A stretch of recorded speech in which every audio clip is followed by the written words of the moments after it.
Prince William puts final stop to Prince Harry interfering in royal duties during his speech at D-Day commemoration ***. The tension between the two brothers had been mounting for years, but it finally came to a head at the solemn D-Day commemoration ceremony on the shores of Normandy. As Prince William took the stage to deliver his speech honoring the sacrifices of those who fought to liberate Europe, all eyes were on him, and on his estranged younger brother, Prince Harry, who sat in the audience. The world waited with bated breath to see how the drama would unfold.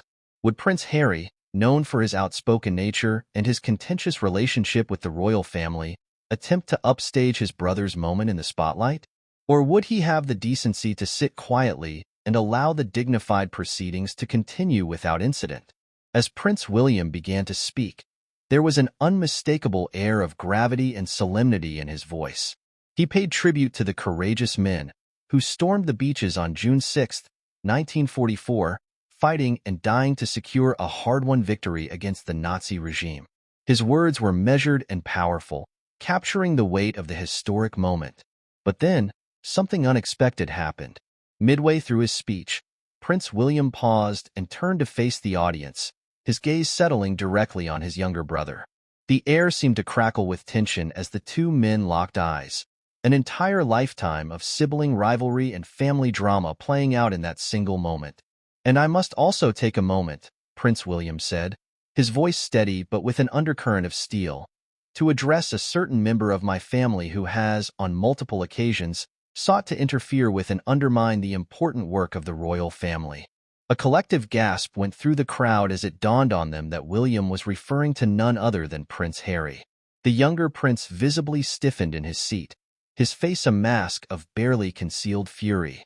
"For too long, we have allowed this behavior to go unchecked," William continued, his words cutting through the silence like a knife. "No more. From this day forward, any attempt by Prince Harry to meddle in royal affairs, to spread false or misleading information, or to draw attention away from the vital duties and responsibilities of the crown, will be met with the full force of the monarchy." The tension in the air was palpable as William's words hung in the air.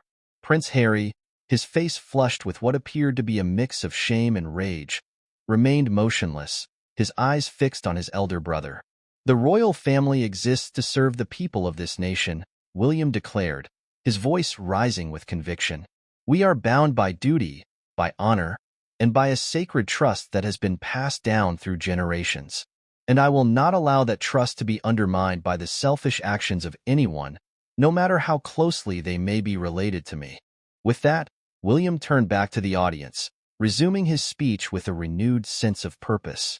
The remainder of his address was a masterful display of eloquence and statesmanship, as he paid tribute to the D-Day veterans and reaffirmed the Crown's commitment to upholding the values of service, sacrifice, and unwavering strength that had defined the Allied victory. As the ceremony drew to a close, the cameras captured the stark contrast between the two brothers. William, his head held high, strode confidently from the stage, his bearing that of a true leader. Harry, on the other hand, remained seated, his jaw clenched, his eyes downcast, a man clearly humbled and chastened by his brother's public rebuke. In the days and weeks that followed, the fallout from William's speech reverberated around the world. Commentators and royal watchers alike hailed it as a defining moment, a clear line drawn in the sand that would shape the future of the monarchy for years to come. For Prince Harry, it was a harsh and undeniable reminder that his days of undermining the royal family were over. The message was clear. The future of the crown rested on the shoulders of Prince William, and he would brook no interference, no matter how close the offender might be. As the world watched, the two brothers went their separate ways, the gulf between them wider than ever before. But in that moment, on the hallowed ground of Normandy, Prince William had shown himself to be a true heir to the throne.